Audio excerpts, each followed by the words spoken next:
আসসালামু আলাইকুম রহমতুল্লাহি ওয়া বারাকাতুহু। সিঙ্গাপুরে মাধ্যমিক বিদ্যালয় স্মার্টফোন ব্যবহারের নিষেধাজ্ঞা আরও কড়াকড়ি করল সিঙ্গাপুর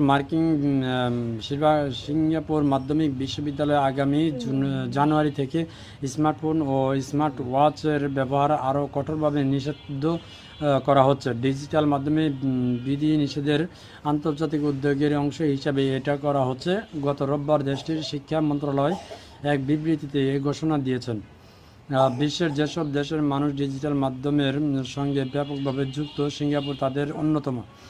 দেশটির বর্তমান আইন অনুযায়ী মাধ্যমিক বিদ্যালয় পাঠদানের সময় শিক্ষার্থীদের ফোন ব্যবহার নিষিদ্ধ। নতুন নিয়মে তা পাঠদানের সময়ের বাইরেও কার্যক্রম হবে, অর্থাৎ জানুয়ারি থেকে স্কুল প্রাঙ্গণে ঢোকার পর স্মার্টফোন ও স্মার্ট ওয়াচ লকার বা স্কুল ব্যাগের মতো নির্দিষ্ট স্থানে শিক্ষার্থীদের জন্য বাধ্যতামূলক। ধন্যবাদ।